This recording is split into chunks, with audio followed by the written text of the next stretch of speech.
Hello everyone. Thank you for joining us today for our webinar. Today, me and my colleague Andrew Peterhoff from Technical Support Team will tell you about Galileosky solutions for tracking the vehicles and the other objects outside GSM coverage. So thank you once again for joining us. We will start very soon, and actually, yeah, I guess it's time. So yeah, today we are talking about out of GSM tracking for the projects where we face the impossibility of tracking the vehicles online, where the standard GSM doesn't fit the requirements since there's simply no GSM. So we have made several solutions which we will present eventually today. So let's start away. Let's stick to the topics one by one. From tasks to solutions, we will cover on how can we track the vehicles and the objects outside GSM coverage. So we will compare two different technologies which we have. Those are Wi-Fi and Iridium. We will have this quick overview of different types of transmission scenarios, and we will make some checklists how to pick the best solutions that suits your project. We will try to compare all the pros and cons of one and every single solution. And Andrew will stress out some remarkable things on how you can benefit from easy logic for each and every Iridium or Wi-Fi. So this is small contents and small kind of small contents actually for our webinar today, and let's move forward. It will not be longer than 60 minutes. We promise you will not take a lot of time of yours. So recording of the webinar will be afterwards saved and sent to the emails of those who have registered. And you can ask your questions on the question tab, and we will definitely get back to it once we finish our presentation. There's also a small overview of this webinars platform. You have chat in the front, in the upper right corner. You have the question tab. You can hide it as well in order to have the best experience of using this webinar platform. And overall, yeah, you can chat between each other there or have your questions asked. So yeah, don't hesitate to make it, because if you have the question, then you have the interest and you have the understanding of what we are talking about, at least. So let's move on. So how to monitor assets remotely, control them everywhere. We face those projects when we just simply have no option for having the GSM coverage.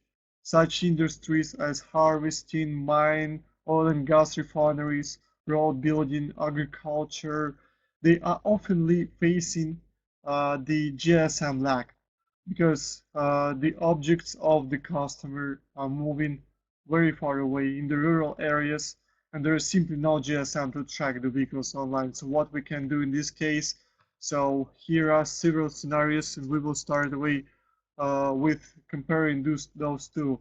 First of all is Wi-Fi, which is considering multiple scenarios for data upload, which is dedicated for advanced telematics data transmission, when we can transmit all the information that is being gathered from the vehicles, all the telemetry, all the telematics parameters, which eventually the customer will appreciate in order to track the efficiency of the fleet, in order to make the operational decisions on whether they would like to increase the number of fleet or decrease it, whether the drivers are doing fine in this specific object, whether any other condition should be changed or stay the same.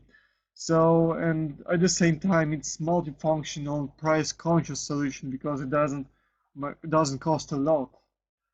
Compared to Iridium, which is obviously have one main advantage over each and every other ways of communication. Has 100% global coverage.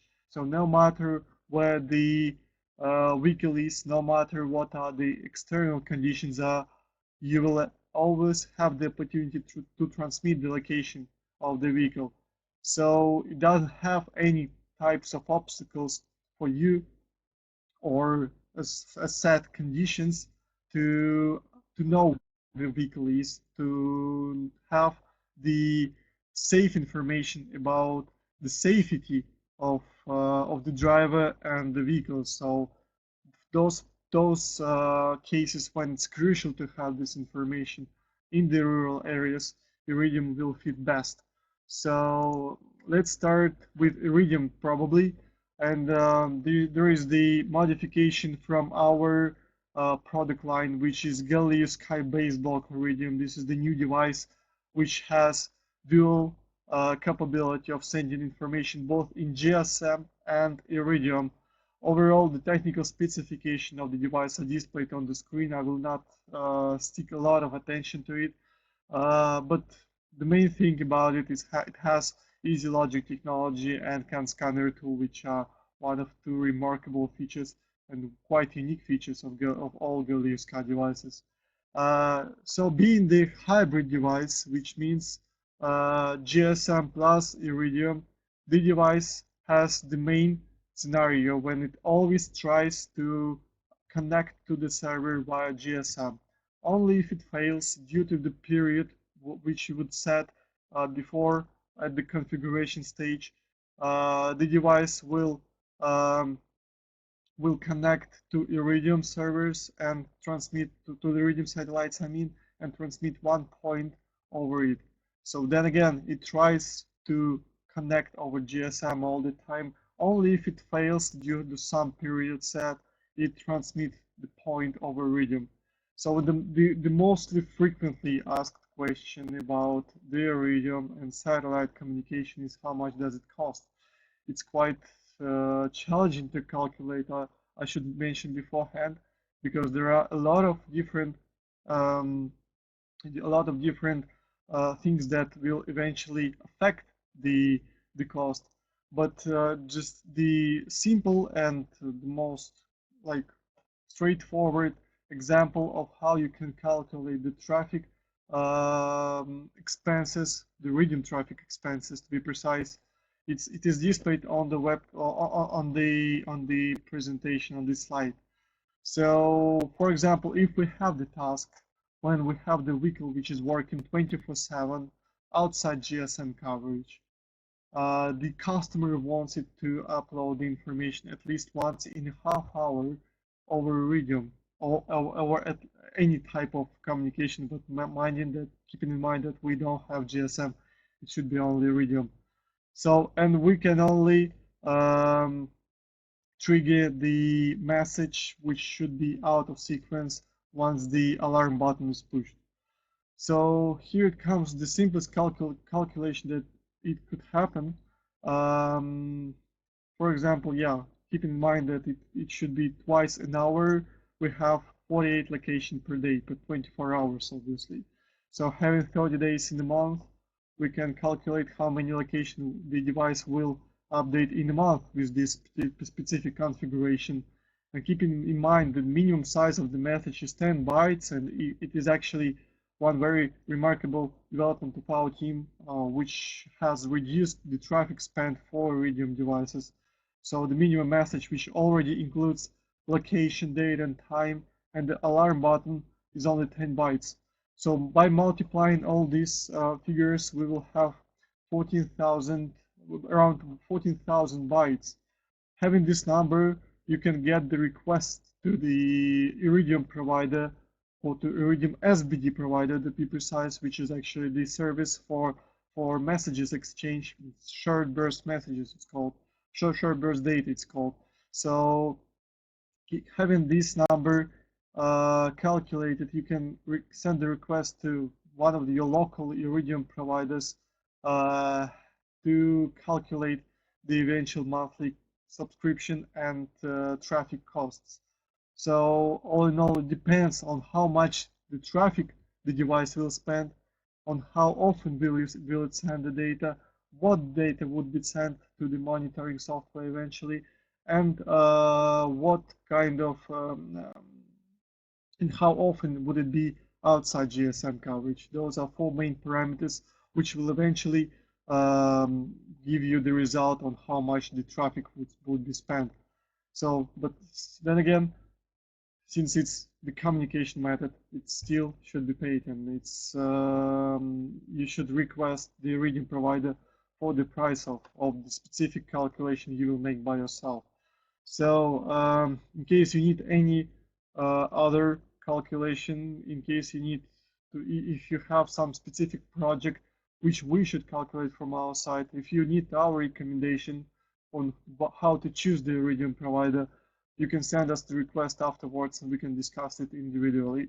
So, but overall, this is just to give you the idea on how you can use Iridium and what would be the average traffic consumption for different type of location update. So yeah, it was small introductory about Iridium. We will briefly and promptly move forward to Wi-Fi devices, which probably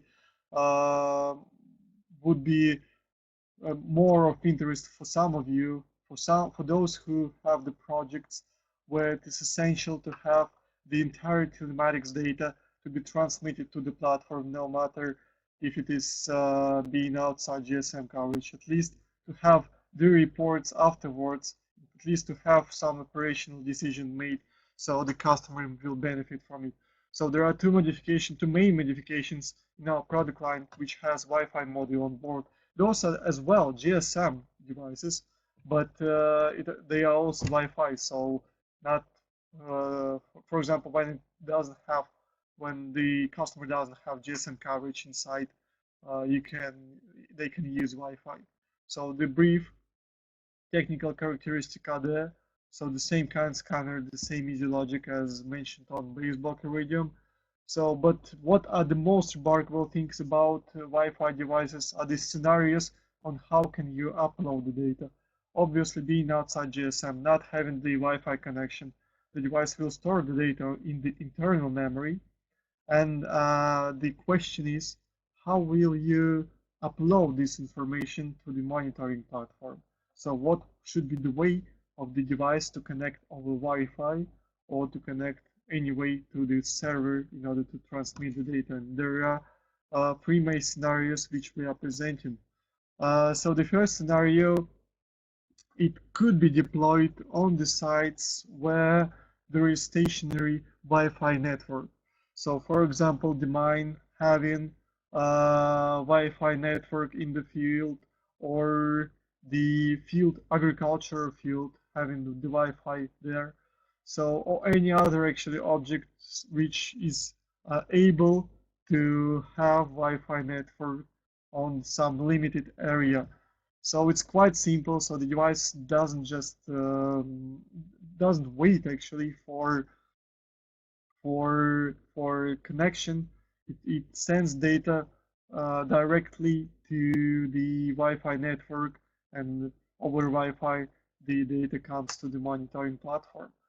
So even though if it doesn't have Wi-Fi in the site, you can also have the logic when the device will collect the data once it is outside every coverage, and getting back to the base where there is the Wi-Fi network, it can upload the data.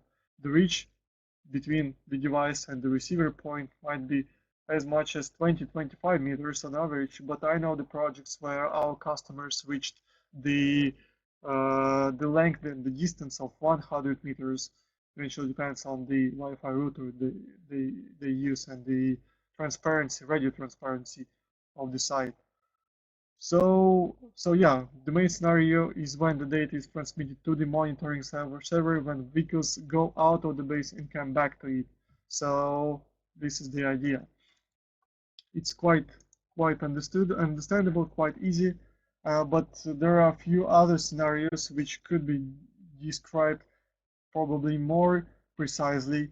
For example, EasyKeeper application, which is the Android application we have developed for collecting data over Wi-Fi and for collecting data outside GSM, obviously. So the idea here that the customer having the fleet outside GSM coverage has the data collected internally on the black boxes, on the internal memory of the devices. Then some person who has the Android application, someone from the city, someone from the office coming to this site to the fleet from time to time. When he comes to the vehicle, they connect over Android application to the device, collecting all the information from the reach of the Android device to the smartphone actually. And when they get back to the office or get back to the city, they have the opportunity to push few buttons and to upload all the information from all the vehicles working on the site from the smartphone application, from the smartphone to the monitoring software. It's quite easy. Then again, to do, it's quite user friendly to use. But then again, it opens a lot of opportunities for those who are struggling with lack of GSM coverage. So by having one single Android application, you can get information from 10 devices, from 10 Baseblock Wi-Fi, for example, simultaneously. The information from those 10 devices has been received, it can automatically switch to get information from the other devices. And by this application, you can get information about all the vehicles, hundreds of vehicles, for example, which are working on the site. So you can also set the specific period for data to be transmitted. So for example, once you collect all this information from the customer's vehicles, you can pick the period which would be uploaded to monitoring platform. And afterwards, it's quite easy to install. It's available on the Google Play. You can download it right today. And in case you have 7.0 Wi-Fi or Baseblock Wi-Fi installed, you will have the opportunity to test it, and it's quite user-friendly, as mentioned, because it doesn't require a lot of knowledge. In the modern technologies to use this application, there are not so many buttons, so even technical specialists of your customers will get to know how to use it. So, but then again, it brings all the telematics information, all the IoT data to the monitoring platform, even without GSM. So let's move forward to the third scenario, which is probably the most remarkable and which could be considered as one of the most interesting and unique scenarios in the market for Wi-Fi data upload.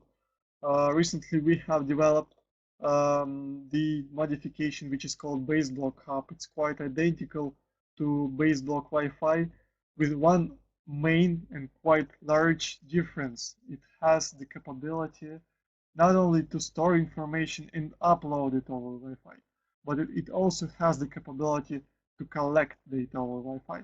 So it brings you the opportunity to get the information from other devices which have been working in the field. So for example, if you have the fleet in the mine working all the time there, not getting up to the city, to the GSM coverage, there could be one fueling tank which is making their trips back and forth from the city to the site. So this fueling tank fueler has the Baseblock hub installed on it. So it is just GPS tracker actually, which is collecting information about this fueler. So, but then again, when it comes to the site, when it has the other Baseblock Wi-Fi or 7.0 Wi-Fi devices within the reach of Wi-Fi, it can upload the information from the devices to the internal memory.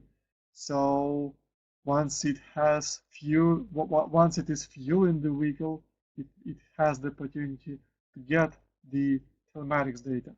So when you get back to the city, when the fueling tank gets back to the city, it can upload all this information to the monitoring platform, and the customer eventually gets all this information on their software.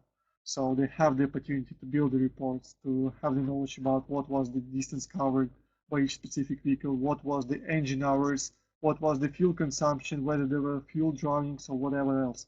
So then again, no GSM coverage, but it doesn't problem in case it doesn't need to be online, so it's only limitation.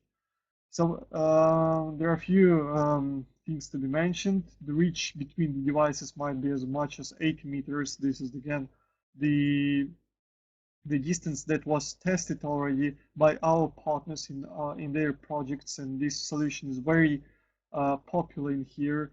There are a lot of customers who are working outside GSM in such areas like forest harvesting or mining or agriculture, oil and gas refineries, where the customer is struggling with GSM coverage. Then we can switch from receiving and transmitting modes over Wi-Fi with Easy Logic technology, which is dedicated for programming of Galileosky devices. And we have, it's quite fast actually. So in order to get the information about 15,000 points, and it's almost a month, I believe, of the vehicle operation, it will take 3 months, or it will take 3 minutes for Baseblock Hub to get this information from other Wi-Fi devices, like minute and a half to transmit it to the platform. So, and you can pick your functionality in case you don't need something.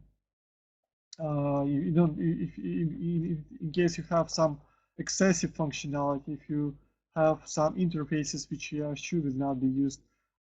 This is just the reminder that we as Galileosky have the opportunity to produce their devices due to your own customized modification. So just send us the request and we will calculate the cost of your customized device. So all in all, those are three main scenarios on how you can upload the data. Then I will pass my word to Andrew, who will draw your attention on how you can use Easy Logic to make your solution even more customized, and what kind of algorithms and scripts could be drawn.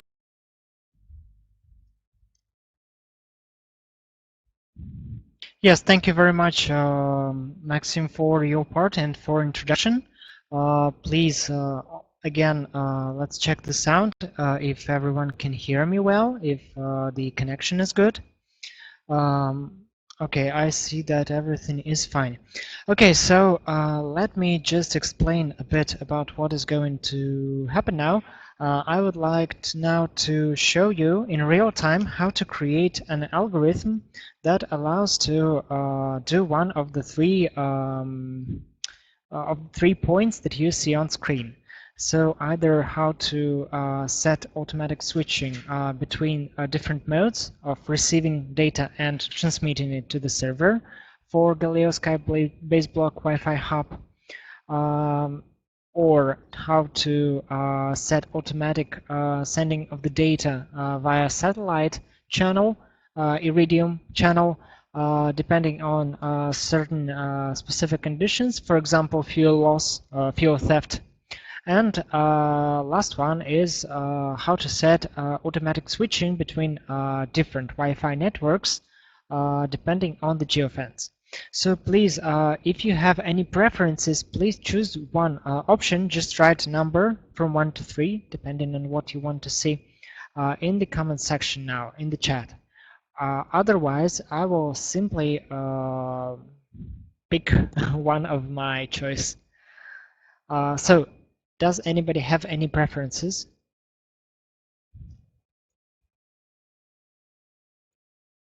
Okay, we have a 3. Okay, just I'll give like about 10 seconds. Okay, I see. great. I think 10 seconds are not even needed. Thank you very much for your answers. Okay, so I will then now show you how to switch automatically between different Wi-Fi networks depending on the geofences. I will need a little bit of time in order to start showing you my screen. Please tell me if you can see what is happening on the screen right now. So you should be able to see the Easy Logic tab and well, and mostly that's it. Okay, good. This is, for those of you who haven't seen it before, this is the Easy Logic tool. So it's situated in the configurator program, which you can see on the screen, and it's a specific tab of this program. Just one moment. What it allows to do is to set different algorithms of actions and reactions depending on what you want to do. So it makes the functionality of the devices broader, so more wider, and enables to set long chains and specific chains of events and reactions to these events. The logic is pretty simple. If you have ever worked with the algorithmic chains, you should be able to see it. So it all follows one simple path, which is set by the arrows. Let me just show you. The algorithm always starts with some event. In our case, it can be the device start because there will be no specific event that will start the algorithm. It will simply be working anytime when the tracker is turned on. And then we start checking the geofences because that's our conditions for this algorithm. The geofences in this case we will just pretend to make using the KML file. So this will be polygonal geofences, which are created in any digital map. For example, okay, just one moment.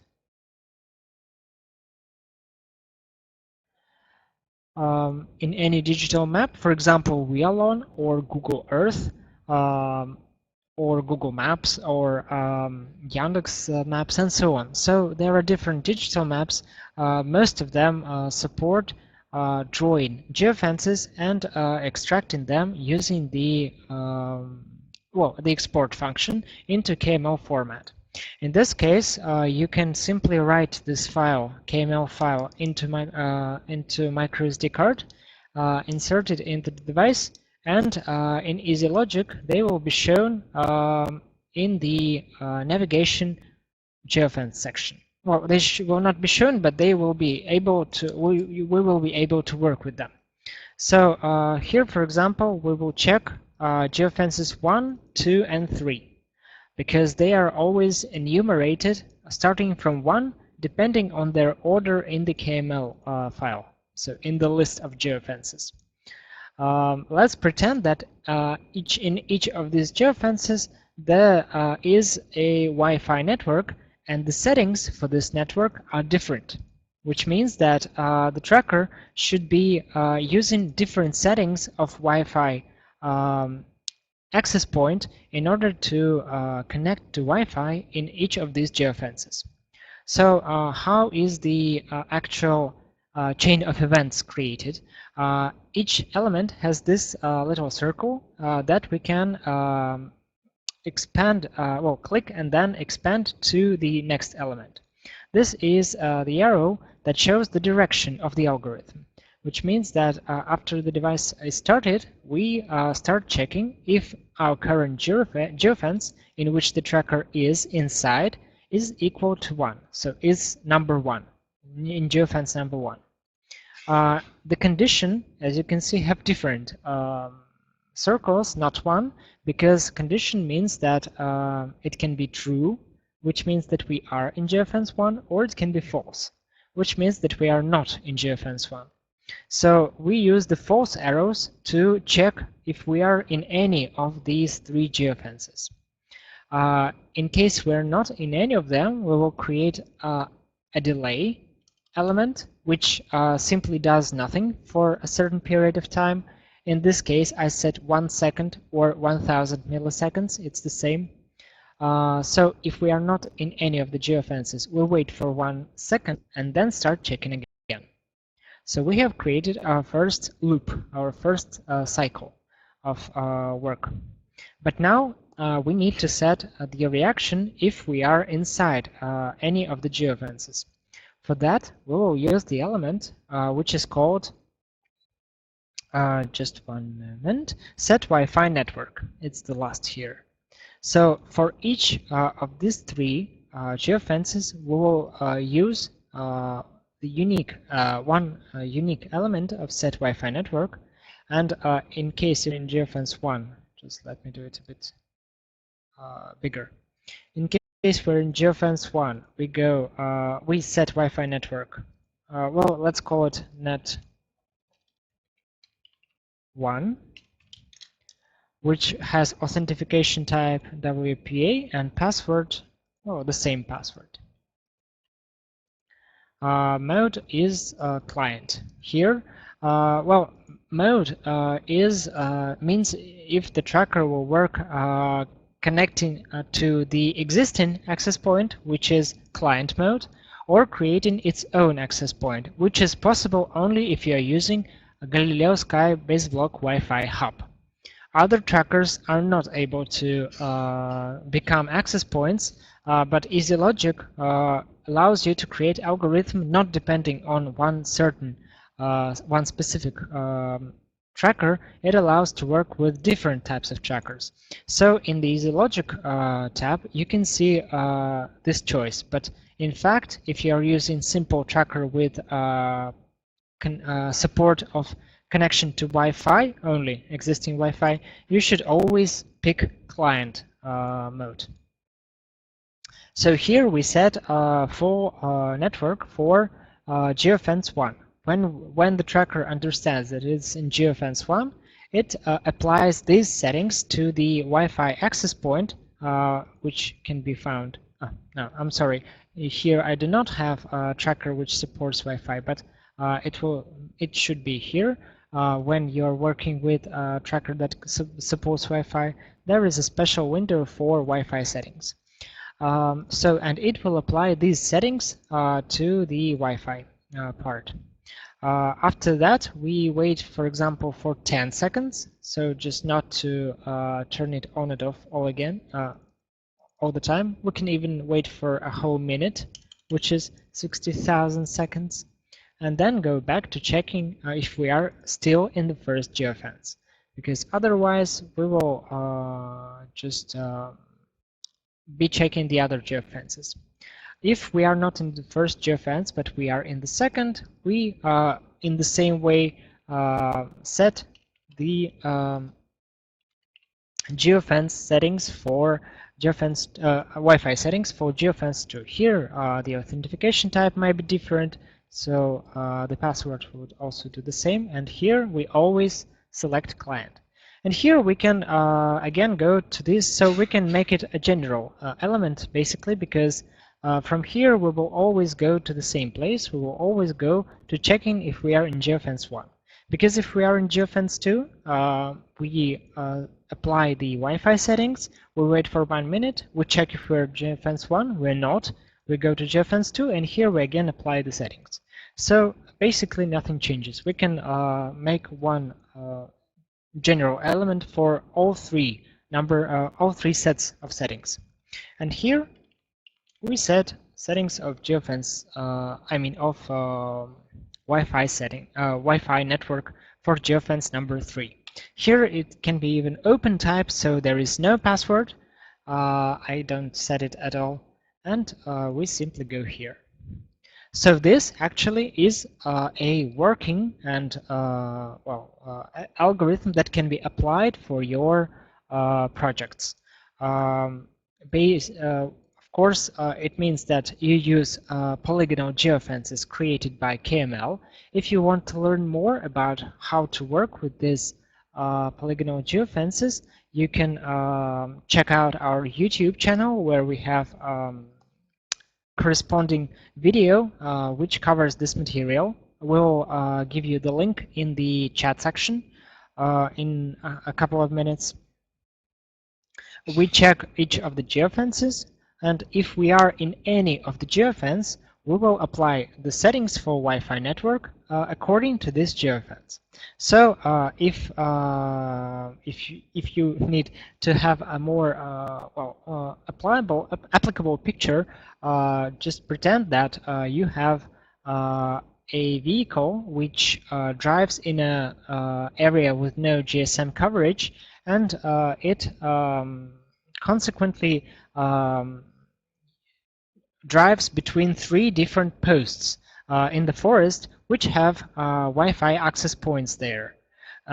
Each access point is different. So this vehicle drives to access point 1. The area around this access point is created as geofence 1. The tracker gets thus into this geofence and applies the settings for the first Wi-Fi network. Then it drives from the first point to the second. Again, the tracker understands that it is now in the geofence 2 and changes the current Wi-Fi settings for network 2. Then the vehicle goes to area 3. Tracker sees that it's in the geofence 3 and applies the third Wi-Fi settings, and so on. That can be in any order. It doesn't mean that it should be always 1, 2, 3, 1, 2, 3.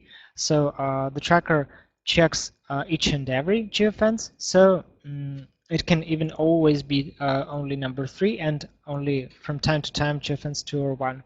Doesn't matter actually.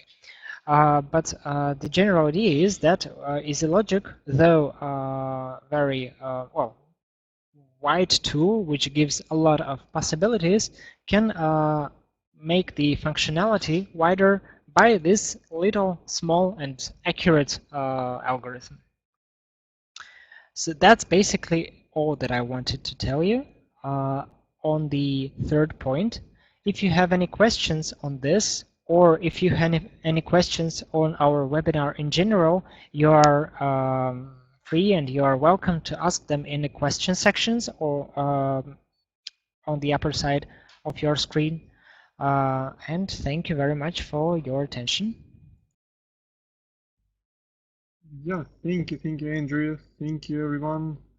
Just we will wait for a while for your questions. We have some time spare, so yeah, feel free, because we're quite sure that the topic we have described today, what we have discussed today, could be a great use for you, because we assume that the customers and nowadays actually they always have the GSM coverage. However, it's not, because there are some objects, there are some clients who are dealing with GSM darkness.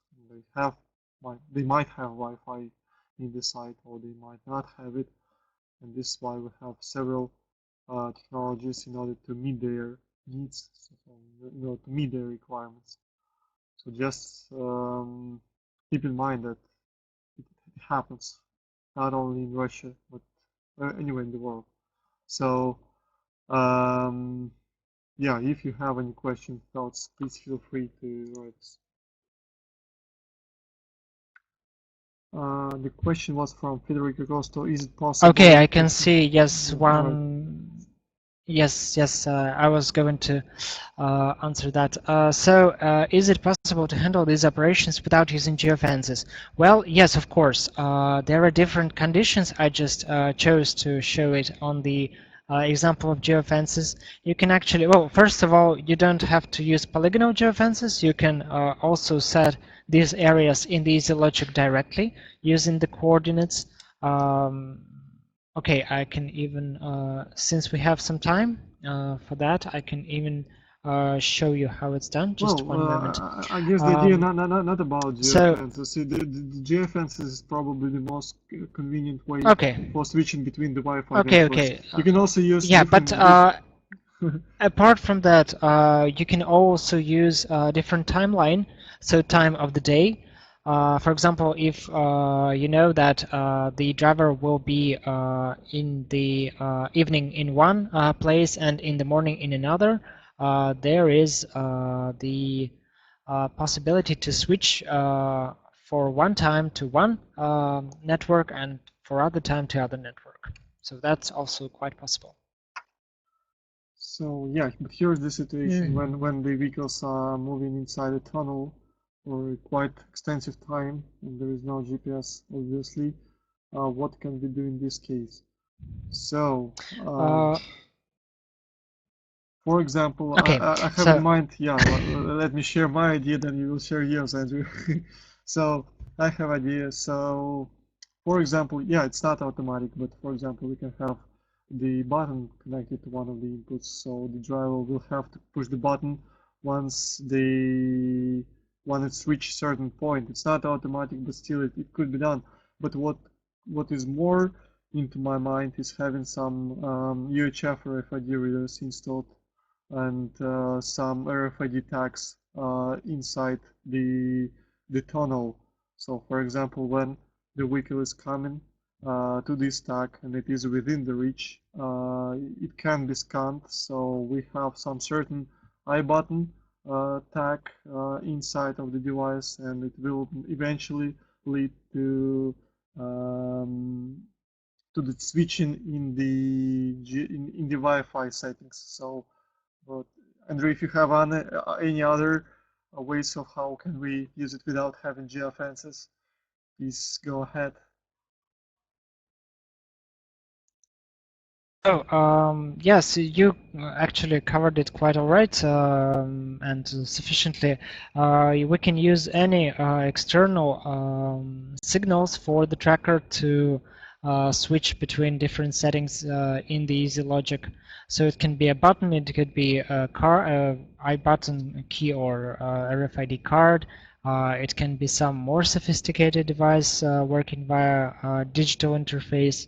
It can be, as I already mentioned, time of the day, and so on and so forth. More than that, again, it's all only about switching between different networks. So if you are working, if you are having vehicles inside a tunnel for months and they can be connected to Wi-Fi, then my guess is that, well, the access point can be only one, for example. In this case, you don't even have to switch between networks. You can simply always set one access point and connect to it. So that is also possible. Next, where is the Wi-Fi details and username, password stored? They are all stored in the well, in the settings, so in the firmware, in the internal memory of the device. So even after resetting the tracker, it will save the last applied settings that were in the well, that were applied before the reset was done. You can, if you also set it via Easy Logic, then well, they will be applied whenever the certain conditions that are written for them will be true. Otherwise, the tracker will work with the last applied settings for Wi-Fi network.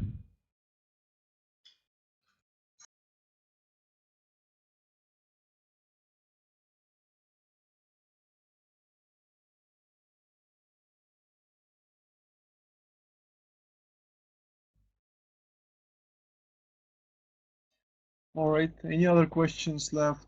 Any other thoughts, comments, or the topics which you would like us to describe in our next webinars?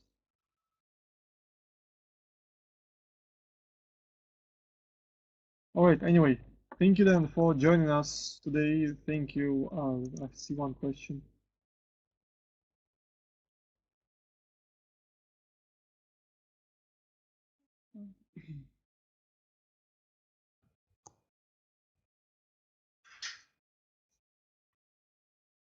So the question from Victor is, where will be source of Wi-Fi if no GSM and no internet? So I mean, what should be? Yeah, this is why we are, yeah, for those projects where there is no possibility, zero possibility to use Wi-Fi as the access point to the direct connection to the internet, we have such technologies as EasyKeeper smartphone application and Baseblock Hub, which will have the opportunity to collect data from the devices. It's not online, once again, it's offline data upload, but it's convenient to use. You don't have any extra efforts to get the device from under the dashboard or from whenever it is installed at.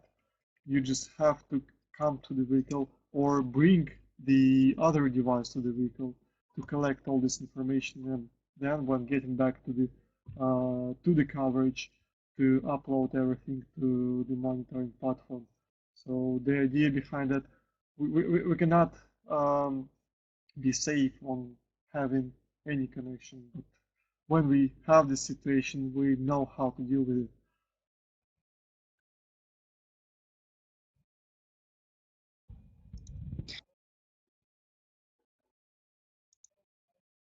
Okay, thank you. So if there is no other questions left, then we could probably finalize our webinar. In case you have any certain questions to Andrew and the technical side of it, please feel free to write them at support@7gis.ru. If you have any questions to me or my colleagues from commercial department, don't hesitate to request us at sales@7gis.ru. So anyway, stay tuned to our updates. Stay tuned to our webinars newsletter. We are very delighted to see you here. Each time when we see our beloved customers who are regular visitors, we are really inspired that we are doing something good. Hope this one was quite quite valuable for you. Yes, thank you very Yeah, much for your attention. Thank you for your participation. And yes, there is one okay, last last question that we will answer before ending the webinar. So, can we set up our own server to upload it? Of course you can. The only thing is here that if you want to upload data to a server using some connection channel network like Wi-Fi network or GSM, then it's not actually related to the topic today. But yes, of course, and if locally, then well, you will still need some channel to send data to it. But the thing here is that the Wi-Fi hub and EasyKeeper are basically some small local servers that allow to store data for some time and then resend it to actual monitoring server, like for example your own, where it can be shown in the type of a track and as messages, so as information sent. So thank you very much for your questions, for your attention. Like Maxim said, please address your questions either for or wishes or intentions to our email addresses. Our tech support is support@7gis.ru. The commercial department is sales@7gis.ru. And okay, sorry. Oh, no, this one we already answered. Yeah, thank you very much. Goodbye, everyone, and see you on our one of our next webinars.